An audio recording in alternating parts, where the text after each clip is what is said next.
श्री शिवाय नमस्तुभ्यं। अभी अगर ऐसा लगे जीवन में कि दुख बहुत ज्यादा आ गया है, बहुत तकलीफ आ गई है, तो लाल चंदन को घिसकर उस लाल चंदन का लेपन भगवान शंकर पर कर कर फिर पानी चढ़ाओ। अगर कोई संकट भारी है और नहीं कट रहा, जैसे किसी नारी का गर्भ नहीं ठहर रहा, 15 साल हो गए, 20 साल हो गए, 25 साल, जैसे इसने लिखा एक माता ने कि 18 साल की बेटी हो गई थी पर संतान में पुत्र नहीं, तो उसने भाव से कथा सुनी। ऐसे आपके भीतर अगर 20 साल हो गए, 25 साल हो गए, 30 साल हो गए, संतान का सुख ही नहीं है, लाल चंदन का लेपन बाबा भोलेनाथ पर करना प्रारंभ करो। पीठिका पर लाल चंदन का लेपन करना प्रारंभ करो। लाल चंदन से बाबा का श्रृंगार करना प्रारंभ करो। एक बेलपत्री पर लाल चंदन, दोनों पत्ती नीचे वाली, जो नीचे की जो 2 पत्ती होती है, इस पे लाल चंदन और बीच वाली पत्ती पर पीला चंदन लगाकर बाबा के शिवलिंग को समर्पित करिए। बाबा से प्रार्थना करिए, रोज प्रार्थना करो। परंतु एक बात का स्मरण रहे, 25 साल हो गए, 20 साल हो गए, 30 साल हो गए, संतान नहीं, तो पहले जल से अभिषेक कराना, अभिषेक कराकर उस जल का आचमन करने के बाद हाथ को खासा करना, धोना, उसके बाद में फिर वापिस बाबा का स्नान कराओ, फिर चंदन का लेपन कराओ, फिर 1 लोटा जल चढ़ाकर बाबा का स्नान कराओ। बाबा का बड़ा सुंदर भाव से लाल चंदन से जो अभिषेक करता है, बाबा को लेपन कर कर फिर जल चढ़ समर्पित करता है, निश्चित है उसकी गोदी मेरा देव अधिदेव महादेव जरूर भरता है। ये निश्चितता है। हम तो बेटियों से भी कहते हैं, जिसका विवाह नहीं हो रहा हो, 25 साल, 30 साल, 27 साल, 28 साल, 32 साल, 40 साल हो गए हो, नहीं हो रहा हो बेटा बेटी का विवाह, उसे लाल चंदन का प्रयोग अशोक सुंदरी वाली जगह पर 7 बिंदी लाल चंदन की लगाकर 7 बेलपत्र 7 बिंदी पर रखिए और महाराज अपनी कामना कर कर भगवान से आइए। बाबा देगा, करेगा, 3-4 महीने में विवाह पक्का करेगा। ये लाल चंदन की महत्वता है, शुद्धता।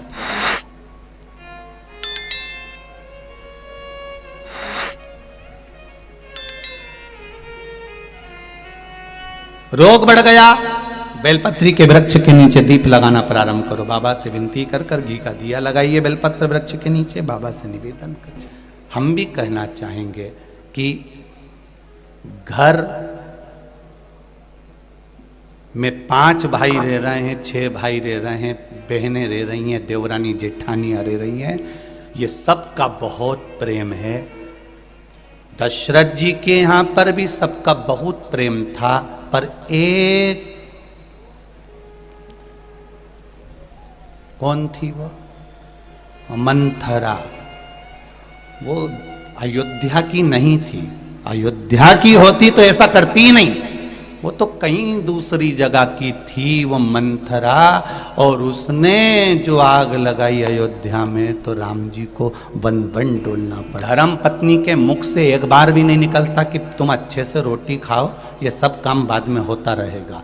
धर्म पत्नी का लक्षण है कि वो एक बार अपने पति को भोजन की थाली पर टोक दे कि स्वामी आप भोजन अच्छे से करिए, ये सब बात बाद में होती रहेगी। आप किसके लिए इतनी मेहनत कर रहे हो? 24 घंटे तो लगे रहते हो, कम से कम आप थोड़ा सा भोजन अच्छे से करो। कम से कम बीपी, शुगर या ये शरीर में रोग तो नहीं आएगा।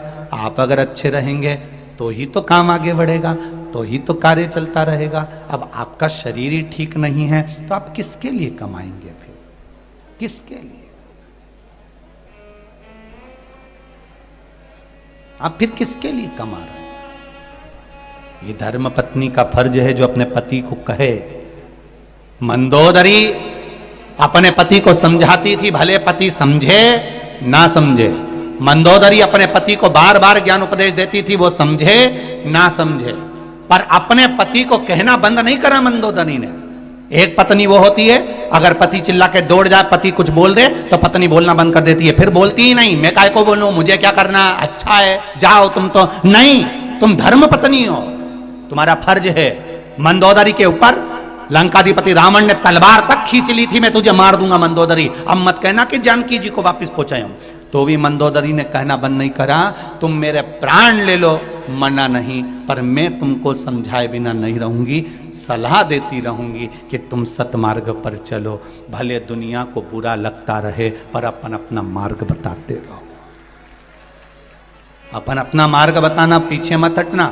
कई लोगों को बुरा लगता होगा, सियोर वाला महाराज ये बोल देता है, वो बोल देता है, पर निवेदन है, जब मंदोदरी अपना काम नहीं छोड़ रही तो सियोर वाला महाराज अपना काम कैसे छोड़ सकता है?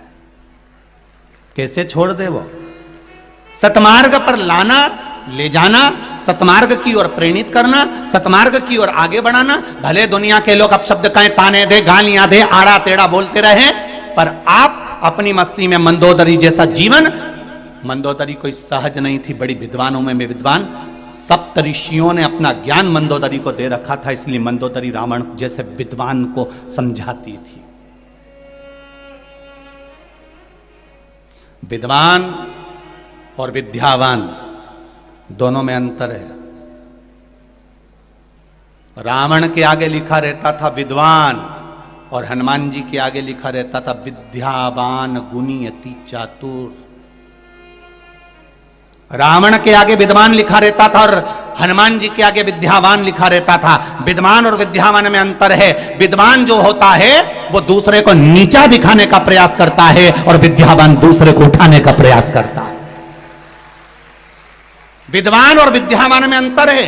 कई लोग बड़े बड़े अपने अपने सिंहासन पर बैठ जाएंगे, ऊंचे ऊंचे पद पर बैठ जाएंगे, हम विद्वान हैं, हमारे पास में वेद और शास्त्रों का ज्ञान है। तुम विद्वान तो बन गए रावण जैसे, पर दूसरे को गिराना जानते हो। और मेरा हनुमान जिनके आगे लिखा है विद्यावान गुणी अति चातुर, वो विद्यावान है, इसलिए लक्ष्मण मूर्छित भी हो गए तो रात भर में जड़ी बूटी ढूंढ कर उठाने का प्रयास करते हैं, वो विद्यावान। तुम्हारी विद्वत्ता वो किसी काम की नहीं अगर दूसरे को नीचे गिरा रहे हो। तुम्हारा विद्वत्पन वो किसी काम का नहीं अगर दूसरे को नीचा दिखा रहे हो। तुम्हारी विद्वत्ता वो किसी काम की नहीं जो दूसरे पर उंगली उठा रहे हो। तो विद्वान और विद्यावान में अंतर है। विद्वान लंकाधिपति रावण है जो दूसरे को हमेशा नीचा दिखाता है। मंदोदरी तो मुझे जानती नहीं है, विभीषण को लात मारकर निकाल दिया, सग्गा भाई था। अगर इतना बड़ा विद्वान था तो ये सोचना था कि मेरा भाई कहां जाएगा, मेरा भाई कितनी ठोकर खाएगा, मेरे भाई को कहां कहां जाना पड़ेगा। तो विद्वान है ना, इतना बड़ा विद्वान बनता है तो अपने भाई को लात मारकर क्यों निकाल दिया? मेरे बराबर कोई नहीं, मैं दशानंद, मैं बड़ा विद्वान हूं। विद्वान दूसरे को नीचे नहीं दिखाता, भरी सभा में अपने भाई को लात नहीं मारता। और देखो विद्यावान का लक्षण कि वो विभीषण जब हनुमान जी के उस राम जी की शरणागति में मेरे राघव जी की पहुंचा तो किसी ने कुछ नहीं बोला। हनुमान जी ने कहा, क्योंकि विद्यावान थे तो उन्होंने कहा नहीं सरकार, इनको रख लीजिए, क्योंकि ये विभीषण हैं, इनके दरवाजे पर तुलसी का क्यारा है, इसको आप अपनी सेना में रख लीजिए। ये विद्यावान गुणी अति चातुर।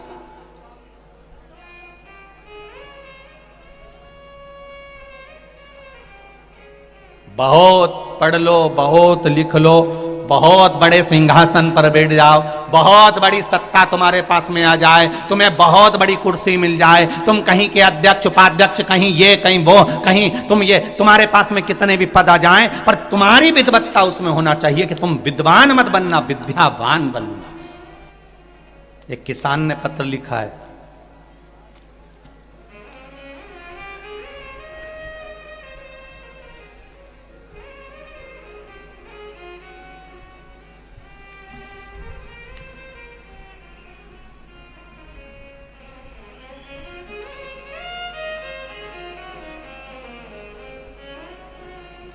धर्मेंद्र राजेश्वर, चंदवासा गांव, तहसील शामगढ़, जिला मंदसौर से आया हूं। सत्येंद्र नागर मेरा नाम। गुरुजी मैं एक किसान हूं। कहीं बैठे हैं सत्येंद्र जी? जहां कहीं बैठे हो तो हाथ हिलाइएगा। अच्छा आप ही हैं? दोनों हाथ हिला दो। अच्छा दोनों आए हो क्या, पति पत्नी? ठीक है। श्री शिवाय नमस्तुभ्यम, हाथ हिला दीजिए एक बार।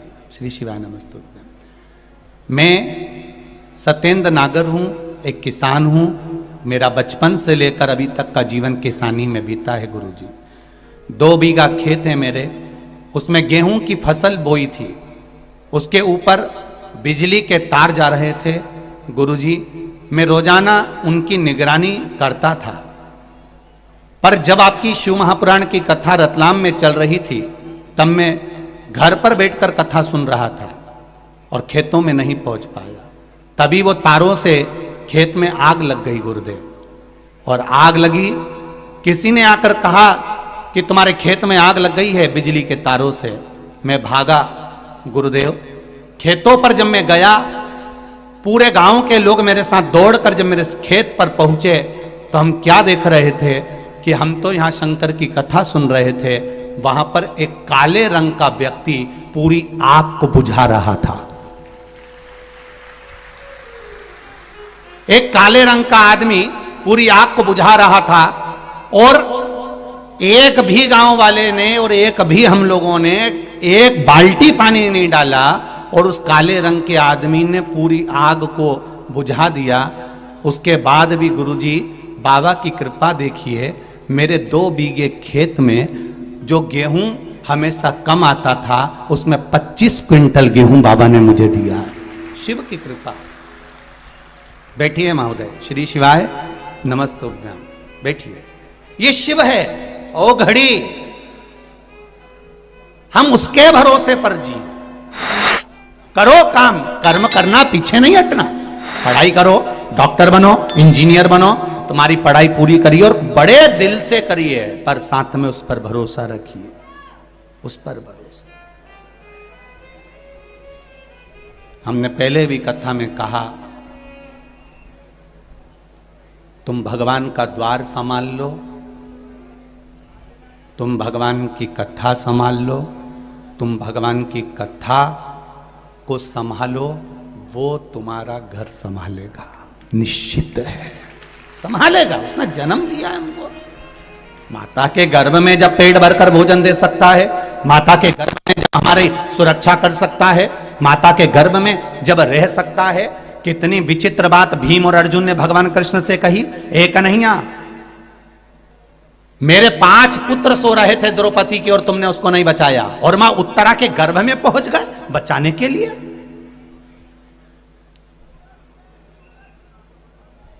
श्रीमद् भागवत में लिखा है कि द्रौपदी के सोते हुए 5 पुत्रों का वध अश्वत्थामा ने कर दिया। और अश्वत्थामा बड़े विद्वान थे, बड़े ज्ञानवान थे, उनके बराबर कोई विद्वान नहीं होगा। कितने विद्वान थे अश्वत्थामा, कितने विद्वान। एक गुरु के पुत्र थे अश्वत्थामा। तो किसी ने पूछा, गुरुजी अश्वत्थामा को हो क्या गया था ऐसा ही, इसकी बुद्धि को क्या भाटा पड़ गया था?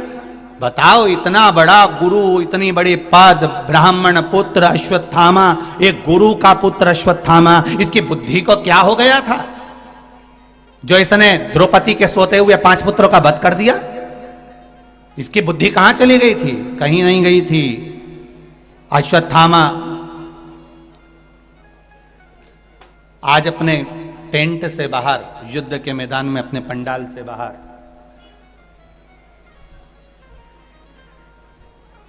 पंडाल से बाहर अश्वत्थामा बैठा हुआ था। और अश्वत्थामा जब पंडाल के बाहर बैठा हुआ था, उस जगह पर जब पंडाल के बाहर बैठा है, उस जगह पर बैठे बैठे अश्वत्थामा ने क्या देखा? अश्वत्थामा क्या देख रहा था? अश्वत्थामा क्या देखता है कि एक उल्लू पेड़ पर आकर बैठ गया। एक उल्लू पेड़ पर आकर बैठा, और उल्लू ने क्या करा? कौवे के जो बच्चे थे वो सो रहे थे, और रात के समय उल्लू आया और वो कौवे के बच्चों को मारना प्रारंभ कर दिया।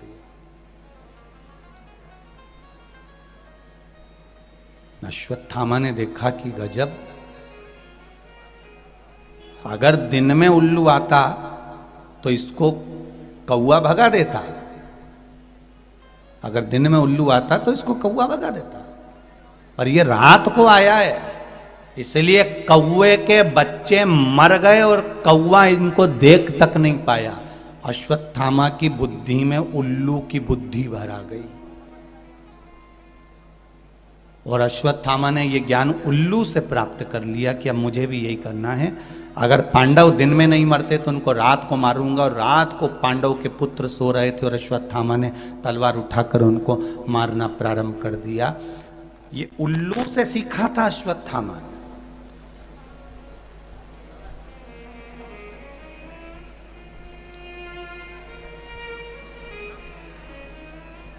एक विद्वान, कितना प्रबल विद्वान अश्वत्थामा, जिसने द्रौपदी के सोते हुए 5 पुत्रों को मार दिया। भीम और अर्जुन कह रहे हैं भगवान कृष्ण से, आपने जब उत्तरा के गर्भ में पड़े हुए बच्चे की रक्षा अंदर घूम घूम कर दी, तो फिर हमारे पुत्रों की रक्षा क्यों नहीं कर पाई? ये क्यों मर गए?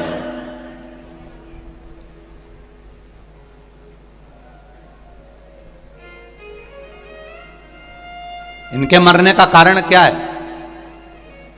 भगवान कृष्ण ने कहा, अर्जुन, भीम, मैं रोज तुमसे पूछता था, रोज प्रतिदिन तुमसे पूछता था, रोज तुमसे कहता था कि तुम मेरे पास आते हो तो अपने मन की बात कहा करो, अपने हृदय की बात कहा करो। मैं रोज तुमसे कहता था कि तुम्हारे मन में कुछ चल रहा हो तो बताओ, तुम्हारे भीतर कुछ हो तो बोलो, तुम्हारे भीतर कुछ चल रहा हो तो बोलो। और भीम, अर्जुन, नकुल, सहदेव, युधिष्ठिर सब एक बात कहते थे, कन्हैया आपको चिंता करने की जरूरत बिल्कुल नहीं है, हम सब निपट लेंगे। आपने कहा था कि हमें चिंता करने की जरूरत नहीं है, हम सब निपट लेंगे। अब तुमने ये कह दिया रोज प्रतिदिन कि हमें चिंता करने की जरूरत नहीं है, हम सब निपट लेंगे। पर उस उत्तरा ने, जिसके गर्भ में मैं गया था, उस उत्तरा ने ये नहीं कहा कि आपको चिंता करने की जरूरत नहीं है। उत्तरा ने तो मुझे पुकारा, कन्हैया, हे परमात्मा, मेरे गर्भ में सामने से ब्रह्मास्त्र आ रहा है और वो नष्ट करेगा मेरे गर्भ को, तुम रक्षा कर लो। तब मैं उसके गर्भ में पहुंच गया। आप रोज भगवान के मंदिर जाओ, प्रतिदिन भगवान को 1 लोटा जल चढ़ाओ, प्रतिदिन भगवान को 1 बेलपत्र चढ़ाओ, 1 चावल का दाना रोज चढ़ाओ, तो आप भगवान से मिलने जाओ तो अपने दिल की बात जरूर कह कर आओ। अर्जुन, भीम, नकुल, सहदेव, युधिष्ठिर रोज भगवान से मिलते थे, पर उन्होंने नहीं कहा। उन्होंने कहा हम सब देख लेंगे, आप चिंता मत करो, हम सब देख लेंगे। आपको यह कहना था कि आप बैठे हो तो मैं टेंशन क्यों लूं? पर उन्होंने कहा हम बैठे हैं तो आप टेंशन मत लो।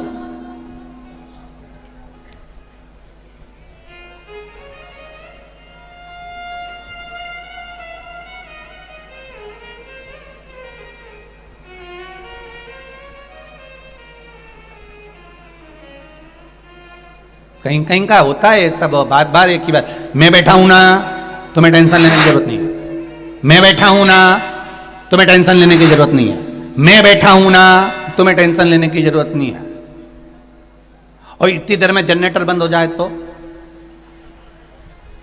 और उससे कहे जनरेटर बंद हो गया तो मैं कहीं करूं,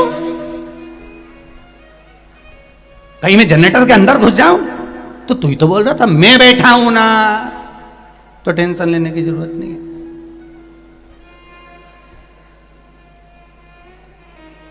जो मैं बैठा नहीं, वो कहता है मैंने जनरेटर के लिए दूसरे को लगा रखा है, टेंट के लिए मैंने दूसरों को लगा रखा है, इस व्यवस्था के लिए मैंने दूसरे को लगा रखा है, इसके लिए मैंने दूसरे को लगा रखा है। उसी तरह मैं कोई नहीं करे, वो ये कहे मैंने सारी व्यवस्था उस परमात्मा को दे रखी है, वो संभाल रहा होगा, वो देख रहा होगा, वो संभाल रहा है, वो देख रहा है।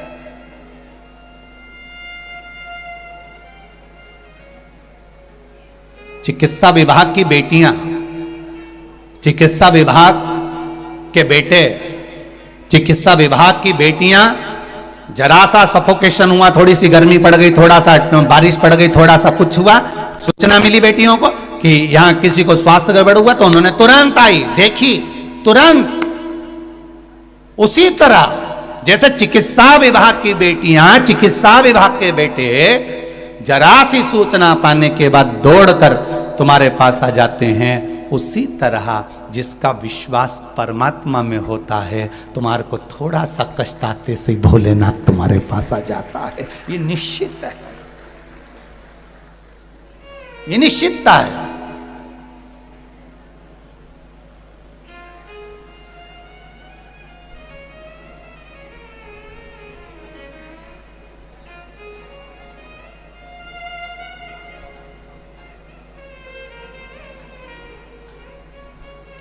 और ये हृदय का चित्त, ये भाव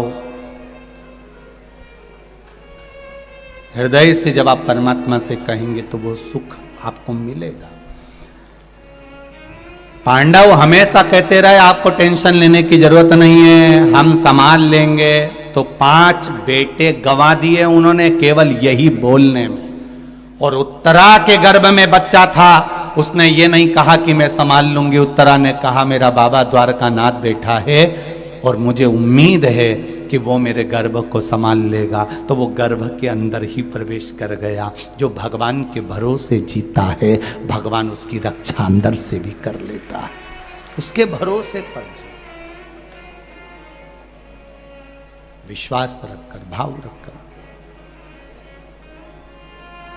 महाराज। और ये विश्वास पूर्ण हो, जितनी पूर्णता के साथ आप विश्वास करेंगे उतनी पूर्णता के साथ परमात्मा मिलेगा। जब जगत के लोग हाथ छोड़ते हैं तब जगदीश हाथ पकड़ता है।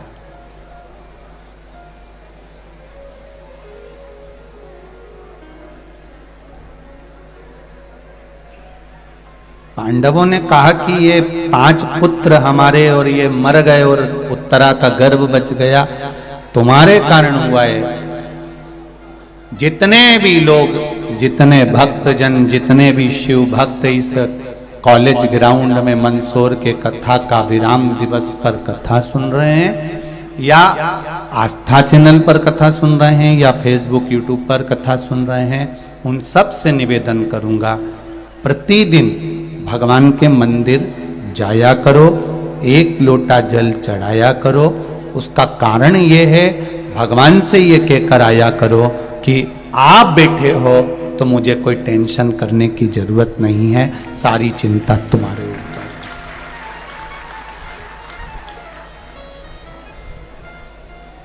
भले तुम दुकान पर बैठकर ये कहते रहो कि मैं चला रहा हूं, घर पे बैठकर बोलते रहो कि मैं संभाल लूंगा, पर मंदिर में जाओ तब भगवान से कहकर आना कि रोज तेरे पास आने का केवल एक कारण है, तुझसे कहना कि तू संभाल रहा है, मैं तो केवल निमित्त हूं,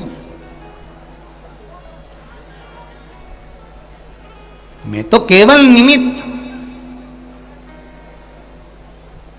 कथा बाचने वाले प्रदीप मिश्रा नहीं, कथा करवाने वाली कोई समिति नहीं, और कथा सुनने वाले आप नहीं। ये तो शंकर बाच रहे हैं, शंकर करवा रहे हैं और शंकर सुन रहे हैं, ये केवल उसी का है, बाकी का सब तो हमको दिख रहा है निमित्तता, केवल निमित्त है, इसके सिवाय कुछ नहीं।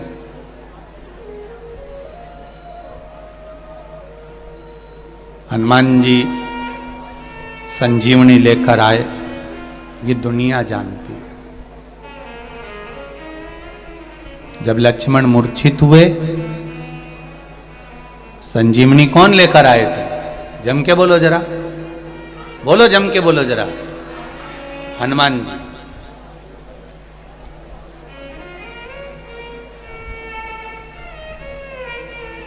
लक्ष्मण मूर्छित हुए और संजीवनी हनुमान जी लेकर आए, ये दुनिया जानती है, क्योंकि सबने यही सुन रखा है कि हनुमान जी लेकर आए थे।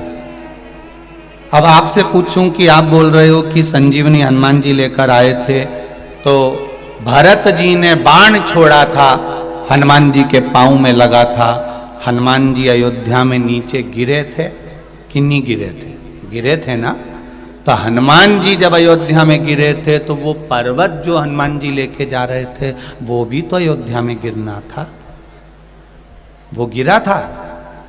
अरे बोलो जम के, नहीं गिरा। क्यों नहीं गिरा? क्योंकि हनुमान जी जब संजीवनी लेकर जा रहे थे तो उन्होंने रास्ते में कह दिया था, अगर मैं समय पर नहीं पहुंचा तो लक्ष्मण मर जाएगा। इसलिए हे सूर्य नारायण भगवान कृपा करना, मुझे पहले पहुंच जाने देना, अगर मैं पहुंच गया तो लक्ष्मण बच जाएगा। सूर्य नारायण भगवान ने सोचा, हनुमान तू मेरा चेला है, मैंने तुझे गुरु मंत्र दिया है और तू अपने गुरु को बता रहा है कि तू लक्ष्मण को बचाएगा। तू अभी देख 2 मिनट में लीला कि तू लक्ष्मण को कैसे बचा सकता है। और भरत जी ने बाण छोड़ा, हनुमान जी को लगा, हनुमान जी नीचे गिरे, पर्वत ऊपर टंगा रिया हवा में। तब लक्ष्मण जी की मूर्छा, हनुमान जी की जब मूर्छा छूटी, मूर्छा छूटते से हनुमान जी ने जो पर्वत देखा तो ऊपर टंगा था, ऊपर टंगे हुए पर्वत को देखकर हनुमान जी की आंख में आंसू भर गए कि मैंने सूर्य नारायण भगवान से कहा था कि मैं समय पर पहुंच जाऊंगा तो लक्ष्मण को बचा लूंगा, पर मुझे क्या मालूम था, मैं तो निमित्त था। पर्वत उठाने वाला भी राम है और जिलाने वाला भी राम है, मैं तो निमित्त था। ये पर्वत मैंने उठाया ही नहीं है, पर्वत तो राम जी ने उठाया।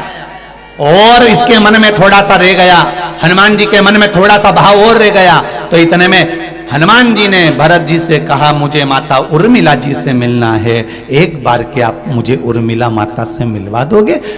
भरत जी ने कहा, तुम उर्मिला जी को पहचानते हो? हाँ, लक्ष्मण जी की धर्म पत्नी। तो उनसे क्यों मिलना चाहते हो? बस मुझे मिलना है, आप मुझे मिलवा दो। रात्रि के समय पर माता उर्मिला जी को बुलाया गया।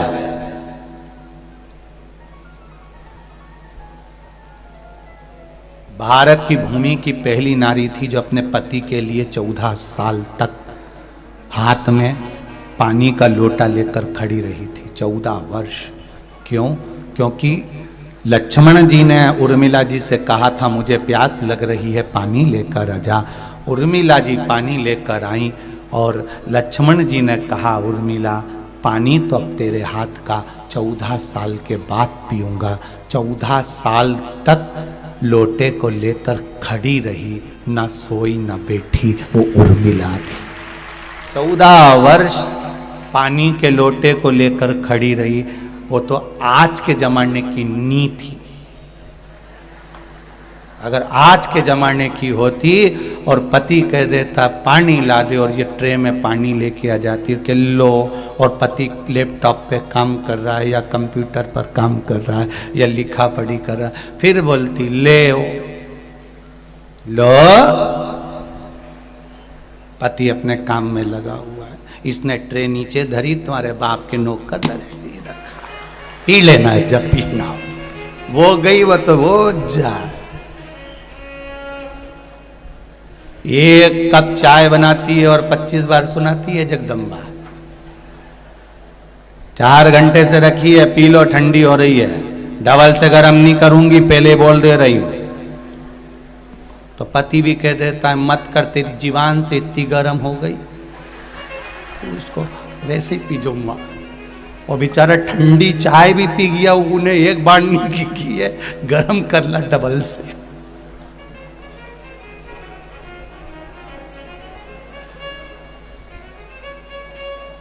कई लोग फेसबुक पे अपनी अपनी बातें आड़ी टेढ़ी डाल देते हैं, बहुत डालते रहते हैं। अब लोग हमसे कहे महाराज वो उन्होंने ऐसा लिख दिया, उन्होंने ऐसा लिख दिया। हम उनसे कहते हैं उनकी उनके घर में नहीं सुने तो दुनिया क्या खाक सुनेगी?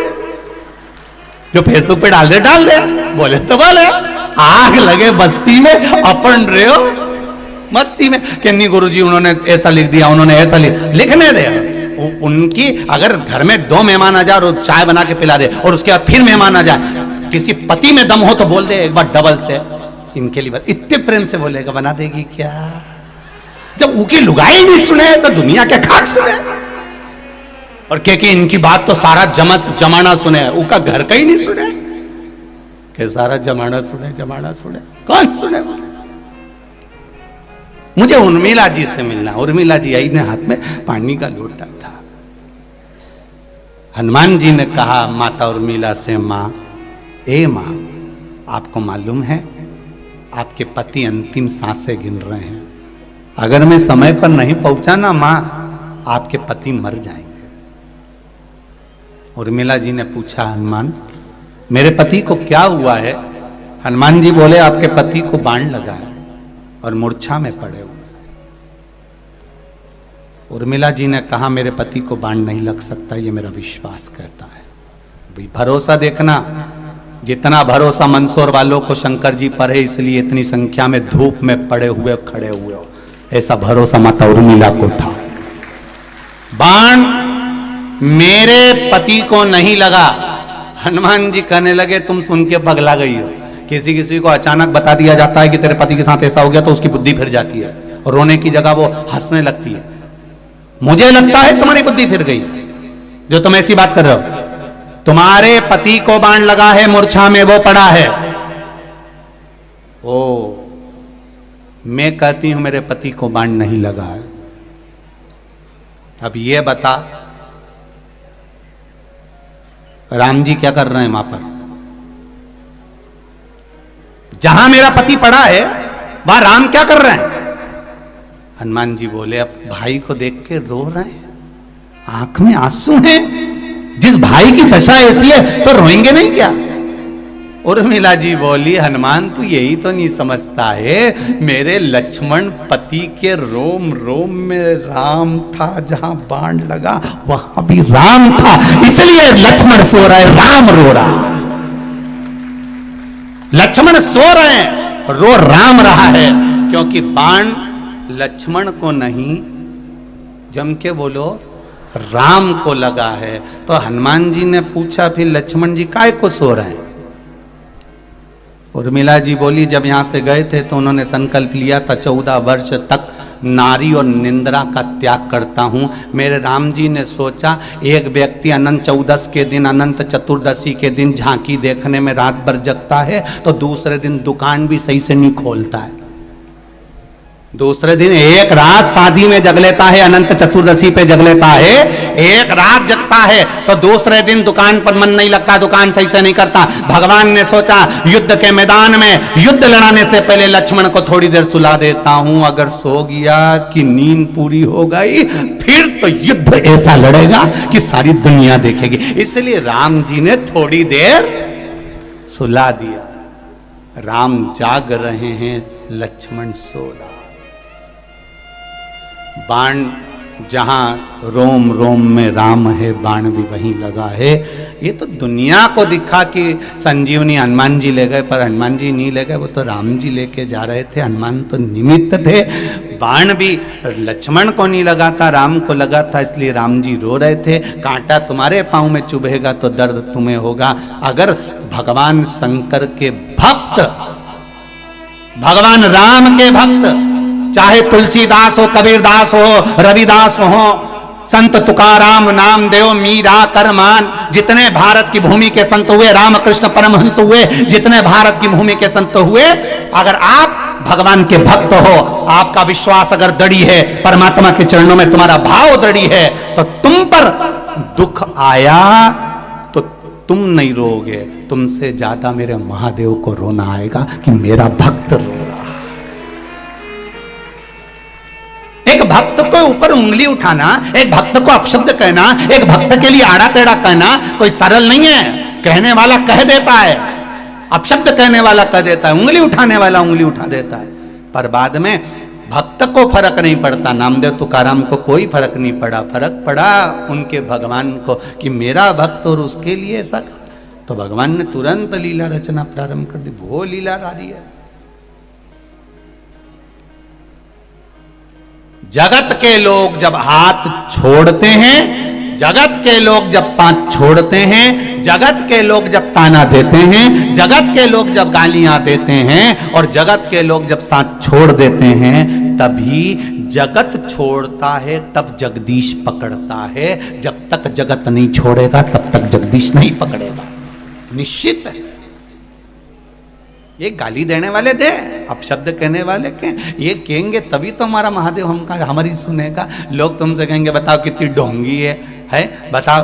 बसियोर वाला महाराज के कहने पे शंकर जी के मंदिर जाने लगी, एक चावल का दाना चढ़ाने लगी, ने बेलपत्री चढ़ाने लगी, ने आड़ा। और लोग बोलने वाला बोलता रहेगा और तुम तो सिर पे पल्लू लई और पिन वाली साड़ी बढ़िया जोरदार और जो जितना बोले नहीं उनके सामने से उठता जाओ और पानी का लोटा दिखा दिखा के जा। देख ले रे बेरू, देख बढ़ता जाओ और भगवान के द्वार जाओ, परंतु ये नहीं कि वो कहता रे आग लगे बस्ती में अपन रहे हो, मस्त मस्त की जिंदगी जी। आया समय विदल और उत्पल, ये दो असुर थे, बड़े असुर, साधारण नहीं है ये भी। इन्होंने भी माता पार्वती के सौंदर्य को देखकर उनको पाने का प्रयास किया, उनको लेने का प्रयास करा, उनको प्राप्त करने का प्रयास किया।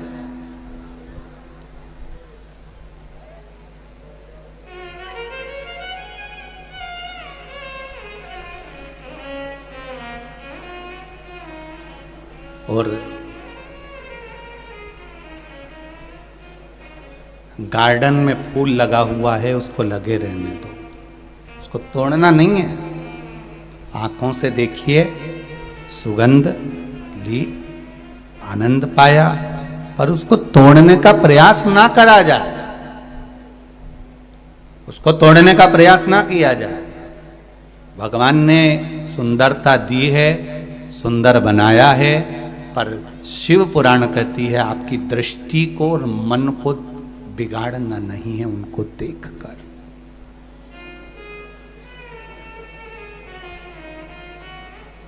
बिगाड़ना नहीं।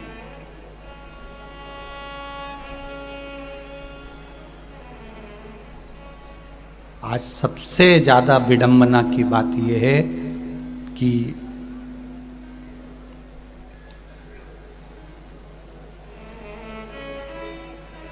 हम जितने भी लोग हैं संसार के, वो बेटी को जन्म क्यों नहीं देना चाहते? उसका एक कारण है कि इनकी रक्षा कौन करेगा, इनको संभालेगा कौन, लड़का हो जाएगा तो इधर उधर भी फिरेगा तो कोई दिक्कत वाली बात नहीं।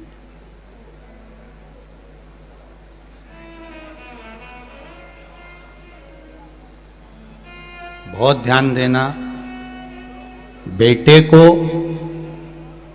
निगाहों में रखिए और बेटी को दिल में रखिए। बेटा क्या गलत कर रहा है, अच्छा कर रहा है, आपकी निगाह में होना चाहिए, और बेटी आपके दिल के पास, हृदय के पास होना चाहिए। इसको हर जगह पर ले जाना नहीं, हर जगह पर अकेली भेजना नहीं, हर जगह पर भेजा ना जाए। उनकी मर्यादा के संबोधन इतने प्रबल होना चाहिए, इतने अच्छे। यहाँ पर ये सेवा भारती के अंतर्गत यहाँ पर बेटियां रिक्शा चला रही हैं, ऑटो चला रही हैं, बेटियां ऑटो चला रही हैं, और निशुल्क जो बूढ़े लोग आ रहे हैं, जो बुजुर्ग लोग आ रहे हैं, उनको लाकर यहाँ तक छोड़ रही हैं, ले जा रही हैं, फिर छोड़ रही हैं, फिर ले जा रही हैं। उन बेटियों की मर्यादा इतनी अच्छी है कि वो जिसको भी जवाब दे रही हैं इतनी स्माइलता से, उतनी प्रसन्नता से जवाब देती हैं कि किसी को क्रोध भी आ रहा हो तो उसको नम्रता का भाव प्रकट हो जाता है। ये बेटियों का आनंद है, ये बेटियों की प्रधानता है।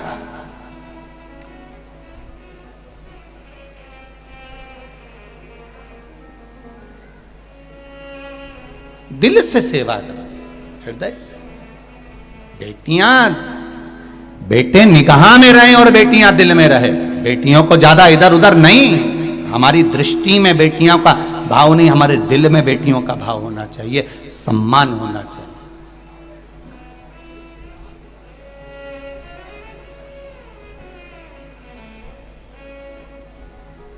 नवरात्रि चल रहे हैं, इसके बाद में दशहरा आता है। नवरात्रि के बाद लोग रावण को जलाते हैं। तो कभी तुमने विचार करा कि 9 देवी के बाद ही रावण क्यों मरा? कभी विचार करना था कि रावण को पहले जला देते हैं, देवी जी बाद में बिठाएंगे। और ये नवरात्रि के बाद रावण का संहार हुआ है, नवरात्रि के बाद रावण मरा है। उसका कारण आज भी वही है कि बेटियों पर गलत दृष्टि देने वाले, अगर घर में बेटियां जन्म ली हैं, बहन बेटियां तुम्हारे घर में रह रही हैं, तो उन बेटियों पर गलत दृष्टि देने वाले का अंत कैसा होता है, ये रावण का चरित्र बता देता है कि उसका अंत ऐसा होता है।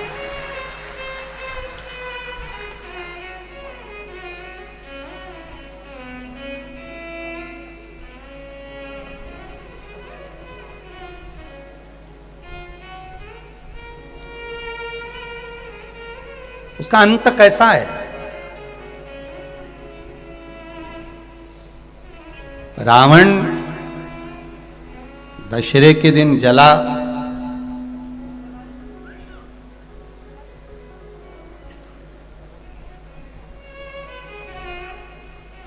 दशहरे के दिन जल रहा है, पर एक विचार अपने मन में लेकर आना कि रावण से बड़ी गलती तो कौरवों ने करी थी। रावण तो सीता जी को हर कर लेकर आया और अशोक वाटिका में ले जाकर रख दिया था, पर कौरवों ने इतनी बड़ी गलती करी कि भरी सभा में चीर पकड़कर खींचा जा रहा है और उसको नग्न करा जा रहा है, उसके वस्त्र को खींचा जा रहा है।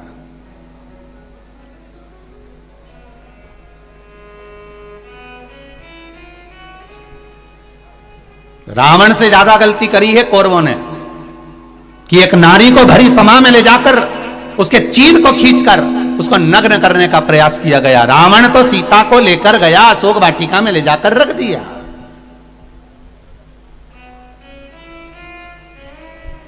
पर कौरव ने तो भरी सभा में केश पकड़कर खींच कर लेकर आए और उसके चीर को खींचा गया, उसके चीर को खींचा गया। तब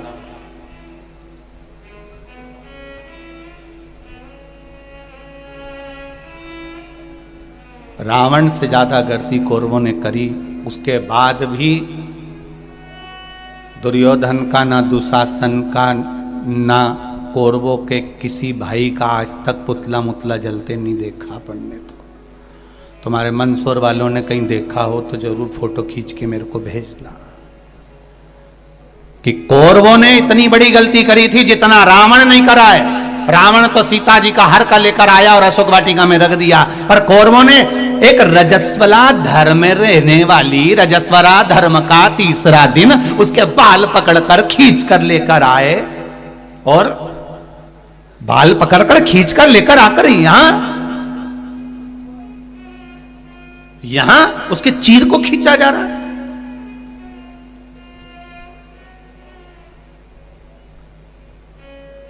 विचार करिएगा कभी एकांत में बैठ के कि क्यों रही है ये कौरवों का पुतला क्यों नहीं जला रहे। इन्हें तो गलती तो करी थी और ज्यादा करी, रावण से ज्यादा गलती करी, फिर रावण का ही पुतला अकेला का क्यों जला।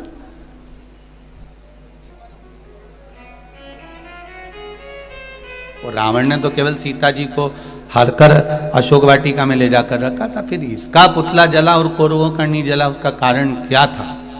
क्या कारण था ऐसा कौन सा कारण पड़ गया था कि रावण का पुतला जलाया गया और कौरवों का नहीं जलाया गया?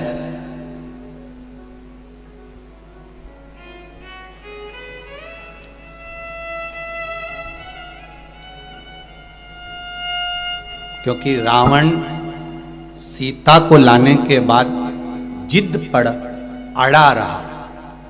एक बार अगर अदालत में केस चले जाए और व्यक्ति जिद छोड़ दे, जिद में अगर थाने में खबर गई, अदालत में खबर गई और वो तो जिद पे अड़ा, नहीं इका तो मैं बर्बाद करके छोड़ूंगा, बिल्कुल केस लगाओ, लड़ने दो।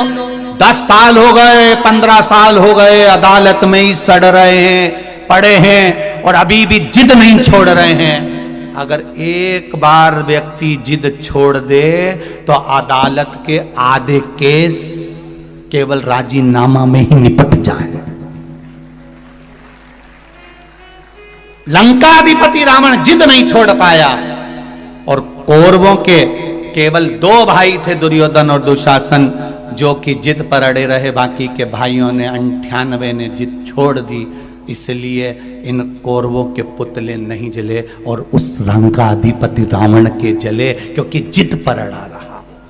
जिस व्यक्ति का जिद जिद्दी किस्म का जो व्यक्ति होता है, जो जिद पर अड़ा रहे, नहीं मैं तो बर्बाद करके छोड़ूंगा, तो इसने समझ के रखा है भले कोई हो, मैं कहीं किसी की सुनो, जिद पर अड़ गया, उसने पूरे घर को बर्बाद कर दिया, जिद पर अड़ा रहा, थाने में केस पड़ा रहा, 10 साल 15 साल 20 साल 25 साल केस अड़े रहे। और अगर जिद नहीं होती ना तो दोनों परिवार में आज समझौता हो गया होता, वो थाने से बाहर हो गया होता, वो जेल से बाहर हो गया होता। जरा विचार करिए, आज पूरे भारत की भूमि पर जो छोटी छोटी जेल थी उनको बड़ा बड़ा करा जा रहा है। सोचो कितना क्राइम बढ़ते चले जा रहा है। इस क्राइम को, इस होने वाली गलतियों को सरकार कभी नहीं रोक सकती, इस क्राइम को सरकार कभी ना रोक पाएगी। अगर क्राइम को रोक सकता है तो केवल घर की मां और पिता रोक सकते हैं अपने बच्चों को संस्कार देकर।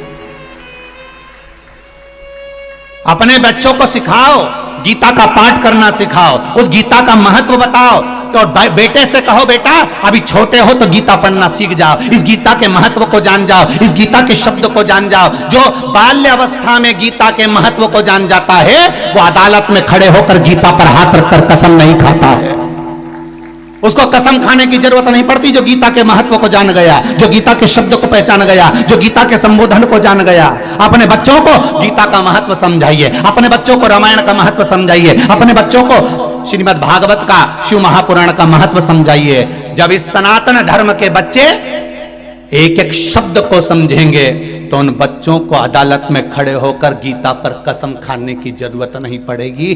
गीता पर हाथ रखकर कसम वही खाता है जो बचपन में गीता नहीं पढ़ पाता है। जिसने गीता पढ़ी होती है उसको कसम खाने की जरूरत नहीं पड़ती है।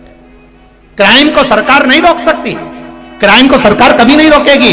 अगर क्राइम रुकेगा तो आपके संस्कारों से रुकेगा, आपके ज्ञान से रुकेगा, शिव महापुराण से रुकेगा। आज पहले घरों में इतना विवाद होता था, 24 घंटे लड़ाई होती थी। आज दोपहर में 2 बजे से 5 बजे तक लोग टीवी खोलकर बैठ जाते हैं। भले कुछ नहीं घर में जाए, भले अंदर उतरे ना उतरे, पर 2 से 5 बजे तक टीवी चलती है, उतनी देर तो मन शांत रहता है। आप 3 घंटा कथा में आकर बैठते हो, उतनी देर तो मन शांत रहता है। लोग कहते हैं महाराज जी लोग तो बिल्कुल उल्टे घड़े की तरह हैं, तुम नल की तरह हो, पानी बहाते रहते हो, उनके अंदर कुछ जाता तो है ही नहीं। लोग कहते हैं इतने लोग कथा सुनने आए हैं, क्या सबके अंदर कथा चली जाएगी? हमने कहा बिल्कुल नहीं जाएगी। तो फिर इनके आने से फायदा कौन सा है? हमने कहा नल के नीचे चाहे सीधा घड़ा लगाओ चाहे उल्टा घड़ा लगाओ, सीधा लगा होगा तो पानी भरा जाएगा, उल्टा लगा होगा तो कम से कम ठंडा तो बना रहेगा। सीधा लगा है तो पानी भराएगा, उल्टा रखा है तो ठंडा रहेगा। कम से कम 3 घंटा कथा में बैठा है, झूठ तो नहीं बोल रहा, बात तो नहीं कर रहा, चुगली तो नहीं कर रहा, निंदा तो नहीं कर रहा, कहीं गलत चीज तो नहीं कर रहा। 3 घंटा कम से कम ठंडा तो बैठा है। इतनी खुशी बहुत है अपने लिए कि ठंडा तो बैठा है, इतनी देर आराम से बैठा तो है नहीं, कथा तो सुन रहा बेटा कि बुद्धि में तो कुछ नहीं जाए, मत जान दो, औंधा है नहीं मटका, ठंडा तो रहेगा। 3 घंटे बाद जब जाएगा, जब देखा जाएगा। अभी नल के नीचे है, जब तक तो ठंडा है ना, जिसके भराना है वो भरा जाएगा, जिसके नहीं भरा है तो कोई जरूरी है इतना सारा आया है तो सबके अंदर कथा भरा जाएगी? जो सीधा घड़ा वो में तो भरा जाएगी, उन्हें कहीं कहीं की तो कथा में बैठ के भी नहीं भरा।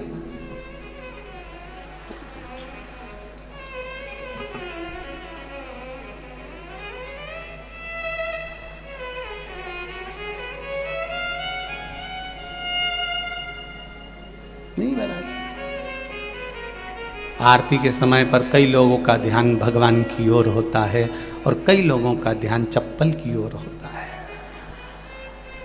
ये तो ध्यान लगाने वाली बात है। पहले हम भी आरती गाते थे, जय जगदीश हरे, पर तो हमने छोड़ दिया क्योंकि लोग आरती के समय पर ध्यान गलत कर लेते हैं। अपन बोले मात पिता तुम मेरे, इनका ध्यान पीछे चले जाता, मात पिता तुम,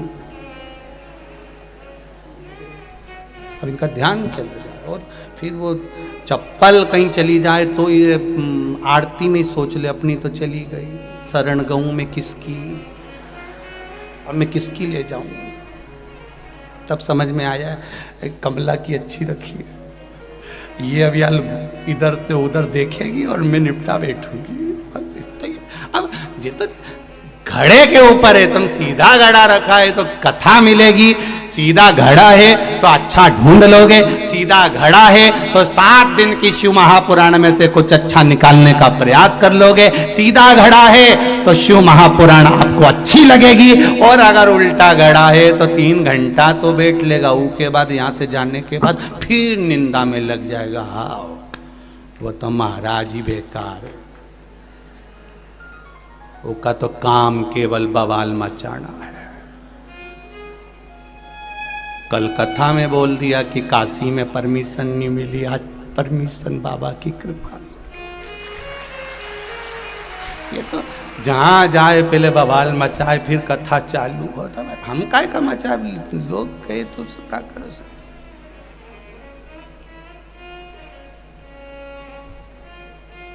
कथा यहाँ हुई, दिल्ली खबर गई, वहाँ से वहाँ गई, बाबा की कृपा थी, बाबा ने कह दी 10 तारीख से शिव महापुराण की कथा काशी में होगी, 1 बजे से 4 बजे तक गंगा के घाट।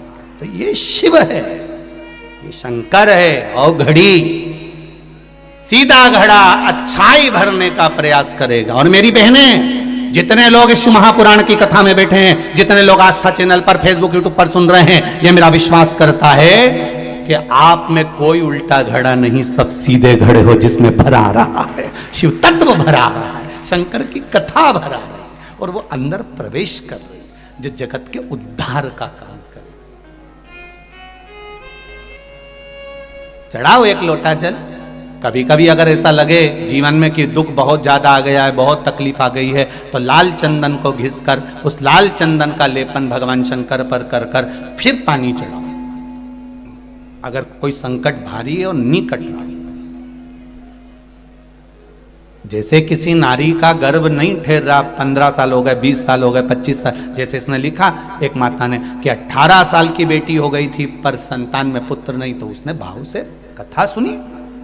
ऐसे आपके भीतर अगर 20 साल हो गए, 25 साल हो गए, 30 साल हो गए, संतान का सुख ही नहीं है, लाल चंदन का लेपन बाबा भोलेनाथ पर करना प्रारंभ करो, पीठिका पर लाल चंदन का लेपन करना प्रारंभ करो, लाल चंदन से बाबा का श्रृंगार करना प्रारंभ करो। एक बेलपत्री पर लाल चंदन, दोनों पत्ती नीचे वाली, जो नीचे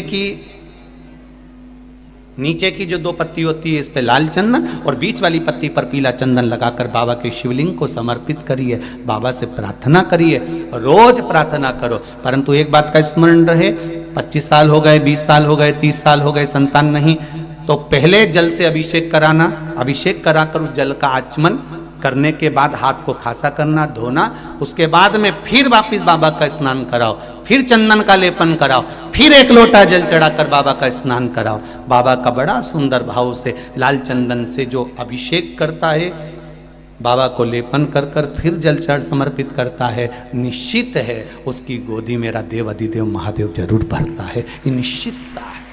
हम तो बेटियों से भी कहते हैं, जिसका विवाह नहीं हो रहा हो, 25 साल, 30 साल, 27 साल, 28 साल, 32 साल, 40 साल हो गए हो, नहीं हो रहा हो बेटा बेटी का विवाह, उसे लाल चंदन का प्रयोग अशोक सुंदरी वाली जगह पर 7 बिंदी लाल चंदन की लगाकर 7 बेलपत्र 7 बिंदी पर रखिए, और महाराज अपनी कामना कर कर भगवान से आइए, बाबा देगा, करेगा, 3-4 महीने में विवाह पक्का करेगा। ये लाल चंदन की महत्वता है शिव तत्व।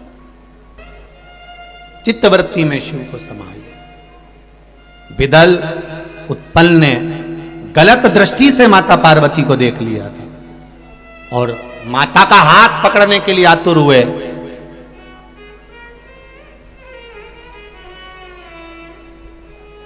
क्रोध आ गया मां को। मां ने कुंदुक पड़ा था, उस कुंदुक का प्रहार कर दिया।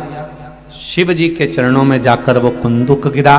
विदल उत्पल तो मर गए, पर कुंदुक शंकर भगवान के चरणों में गिरा तो शिव जी का नाम कुंदकेश्वर महादेव पड़ गए। औषधि के लिए कोई बीमारी हो, कोई रोग हो, और उस बीमारी रोग में कल एक माता आई थी, जहाँ ठहरे हैं सेवा भारती के बच्चे मिला रहे थे उनसे, तो वो कह रही थी, कोई थे नगर पालिका में, वो सर्विस करते हैं, तो उनकी धर्म पत्नी को कहीं कैंसर का रोग होगा, तो उन्होंने कहा गुरुदेव बाबा की कृपा ऐसी रही गुरु जी कि हम शिव के भरोसे पर जल पीना चालू कर और बाबा ने हमारी रक्षा कर। आप ही हैं? हाँ जी, दोनों हाथ हिला दो एक बार। श्री शिवाय नमस्तुभ्यम। कैंसर जैसे रोग को हराकर देवादिदेव महादेव की कृपा से शिव महापुराण में बैठकर कथा सुन रही हैं। देखिए आप, यही मंदसौर में ही या नीमच में नगर पालिका में सर्विस में है पति। ये शिव कृपा है। बैठिए बहन। श्री शिवाय नमस्तुभ्यम। एक इतने भयंकर रोग को हरा देना। कहा गुरुजी औषधि वगैरह सब दवाइयां बंद है, बस बाबा का जल चढ़ा हुआ पी रहे हैं और बाबा रक्षा कर रहा। ये भरोसा, ये दृढ़ता, ये विश्वास। कई लोग के मन में आता होगा कहीं गुरुजी ये सब लोगों को कहीं पगला तो नहीं, परंतु एक बात बताओ रे कि आज का जमाना में किसी को बेवकूफ बनाना बड़ा कठिन काम दादा, तो कौन बनाएगा? और तुम बन जाओगे। इतने विद्वान पढ़े लिखे साथ सबकी बुद्धि काम करती है कि एक बार शिव महापुराण में महाराज ने बोला है तो पढ़ो शिव पुराण में कि कहां लिखा हुआ है, पढ़ो, स्मरण करो, स्कंद पुराण पढ़ो, पद्म पुराण पढ़ो, अग्नि पुराण पढ़ो, नर्मदा पुराण पढ़ो और एक एक चीज निकालो कि महाराज ने बोला वो गलत तो नहीं बोला। चिंतन करिए, रात्रि को जाकर स्मरण करिए। और पहले भी कहा है, आज फिर कहते हैं, प्रैक्टिकल करने का प्रयास करें। पहले करके देखो। मैंने पशुपति व्रत करके देखा और मुझे लाभ मिला, तब आप दूसरे को कहो कि करेगी तो मिलेगा जरूर, निश्चित है। निश्चित। कहने वाले तो कह देते हैं कि बताओ वहां बैठ गए होंगे और कह दिया होगा, लोग तो पागल जैसे हो गए हैं, लोगों में तो अकल ही नहीं है, बुद्धि नहीं है। कौन किसी को मूर्ख बना दे? नहीं नहीं साहब, आज का जमाना विद्वत्ता का जमाना है, लैपटॉप और कंप्यूटर का जमाना है। 4G समाप्त हो गया, कल से 5G चालू हो गया। कल से ही चालू हुआ है 5G। 4G समापन हो गया, 5G चालू हो गया।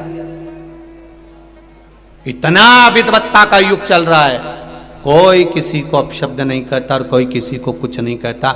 ये तो अपने विवेक की बात है। शंकर भगवान अगर आपके दिल में बैठे हैं, हृदय में बैठे हैं, तो ये किसी ने बेवकूफ बनाकर नहीं बिठाया। ये आपके भीतर की रुचि भगवान शंकर के प्रति जागृत हुई, तब आप शिव के हो पाए, तब आप शंकर के हो पाए।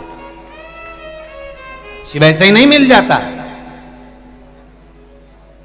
अब इन दीदी ने भी तो प्रयास करा होगा कि एक लोटा पानी चढ़ाकर तो देखूं, शिव सुनेगा मेरी, और यह विश्वास रखकर उन्होंने जल चढ़ाया और पानी पिया, तो कैंसर जैसे बीमारी से भी मुक्त हुई है। कैंसर जैसी बीमारी को भी पीछे पछाड़ दी। ये भीतर की विश्वास, भीतर की दृढ़ता, भीतर का भरोसा, ये कहां से लाओ? और मेरी माताओं से, मेरी बहनों से, मेरे भाइयों से और मेरे जितने बंधु यहां बैठे हैं, बेटा बेटियां, सबसे निवेदन करूंगा, आप प्रतिदिन बिना शर्म के, बिना संकोच के एक लोटा जल चढ़ाने शिव मंदिर जरूर जाओ। वो तुम्हारा अंतिम समय तक हाथ नहीं छोड़ेगा, उछाल देता रहेगा, नीचे नहीं गिरने देगा। एक ठेला चलाने वाले से भी कहूंगा, एक भीख मांगने वाले से भी कहूंगा, कब तक भीख मांगोगे? और भगवान परमात्मा ने तुम्हें भीख मांगने के लिए नहीं भेजा है राष्ट्र में।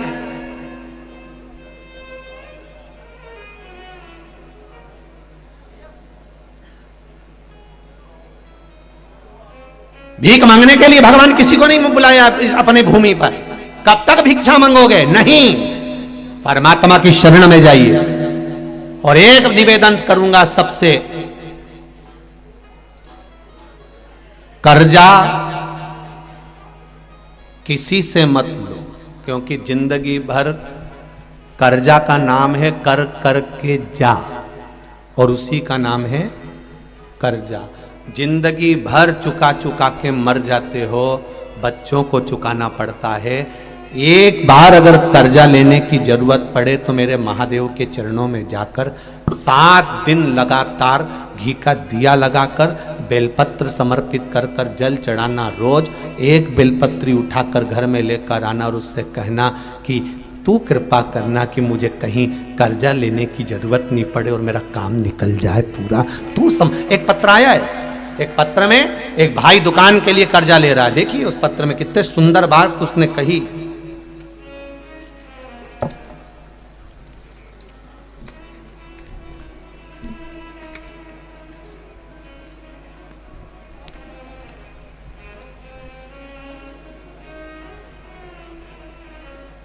मैं लता लोहार, पति विनोद लोहार, कहीं बैठे हों लता जी और विनोद जी लोहार। मैं लता लोहार, पति विनोद लोहार, 10 स्नेह नगर संजीत रोड मंदसौर से हूं मैं। कहीं बैठी हो तो हाथ हिलाइएगा, कहीं बैठी हैं तो हाथ हिलाइएगा, जहां भी बैठी हो। लता लोहार, पति विनोद लोहार। गुरुदेव, मेरे पति की 15 वर्षों से अनुकंपा नियुक्ति थी। अनुकंपा नियुक्ति की कोशिश करते रहे थे लेकिन कोई सफलता नहीं मिली। 2019 में भी बहुत प्रयास करा, लेटर आया लेकिन कोरोना महामारी के कारण कोई जवाब नहीं आया। 3 वर्ष निकल गए, फिर मैंने आपके द्वारा बताए गए पशुपति व्रत को किया तथा रतलाम की कथा श्रवण की। कथा के पंडाल में आपने कहा था बैठकर कथा सुनने का जो लाभ है उसका फल मिलता जरूर है। मैंने कथा श्रवण करने रतलाम गई, वहां कथा सुनकर आई। मेरे पति द्वारा फिर एक बार मन में आया कि अब नौकरी नहीं लग रही तो दुकान लगाने का प्रयास करा जाए। दुकान लगाने के लिए कहा, पर पति ने कहा मैं कल दुकान की एग्रीमेंट करवाने जा रहा हूं, पर दुकान की पगड़ी ज्यादा है, 2.5 लाख रुपए की पगड़ी देना पड़ेगी, इतना पैसा कहां से आएगा। दुकान लगाने का मन में भाव आया, मैंने पशुपति व्रत प्रारंभ कर दिए और बाबा से कहा बाबा कर्जा ना करना पड़े ऐसी कृपा करना। और पति से कहा तुम रुको, मेरे 5 व्रत पूर्ण होने दो, मुझे विश्वास है कि मेरा बाबा कर्जा नहीं करने देगा। उसके बाद आप दुकान खोल लेना, एग्रीमेंट करा लेना। सारी बात कर कर एग्रीमेंट वाले से बात कर ली, दुकान की चर्चा हो गई और बाबा की कृपा देखिए गुरुदेव, केवल पशुपति व्रत करे 8 दिन ही पूरे हुए, प्रार्थना करती रही और बाबा की कृपा से पति के पास विभाग द्वारा पत्र आया कि आपकी ड्यूटी विभाग में, डॉक्यूमेंट विभाग में जमा कर दिए गए हैं तथा मेरे पति के सारे डॉक्यूमेंट जमा हो गए और मात्र 3 महीने के अंदर 15 वर्ष से जिस नौकरी के पीछे लगे थे बाबा ने वो नौकरी सरकारी मेरे पति को दे दी और कर्जा नहीं करने दिया। ये शिव है, ये शंकर है। जहां पर बैठे हों लता लोहार श्रीमती और पति विनोद लोहार, 10 स्नेह नगर संजीत रोड मंदसौर मध्य प्रदेश से हैं। ये शिव तत्व है, ये शंकर, ये औघड़ी।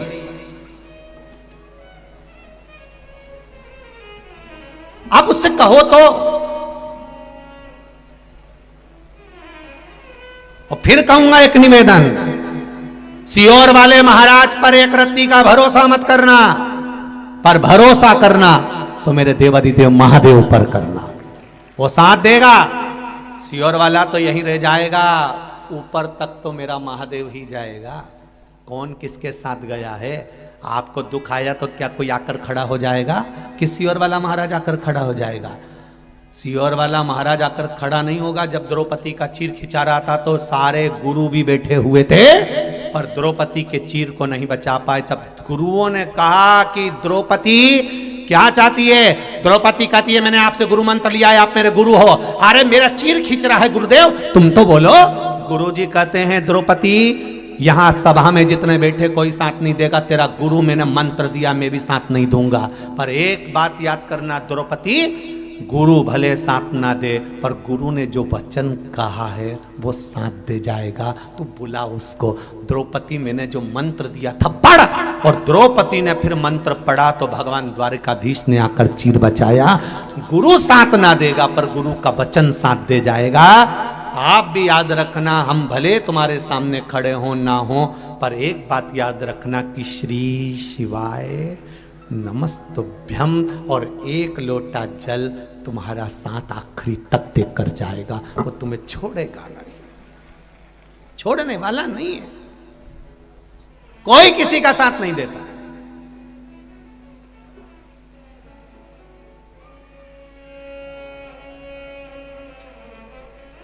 हम गुरुओं को प्रणाम क्यों करते हैं? हम गुरुजन को नमन क्यों करते हैं? हम संत साधु सन्यासी ब्राह्मण तत्व को नमन क्यों करते हैं? उसको नमन करने का एक कारण होता है कि जो संत, जो साधु, जो गुरु जिस भगवान की भक्ति में लगे रहते हैं उस भगवान का तत्व उनकी भक्ति के अनुसार प्यारे भक्तों, आज की कथा में हमारे पूज्य श्री पंडित प्रदीप जी मिश्रा ने जो भी उपाय आज की श्री शिव महापुराण कथा में बताए हैं, अगर आप इन उपायों को अपने जीवन में निरंतर करते हो तो आपको अवश्य ही लाभ प्राप्त होगा। तो भक्तों, इसी के साथ आज के श्री शिव महापुराण के अध्याय को यहीं समाप्त करते हैं। मिलते हैं एक और नए अध्याय के साथ, तब तक के लिए हर हर महादेव।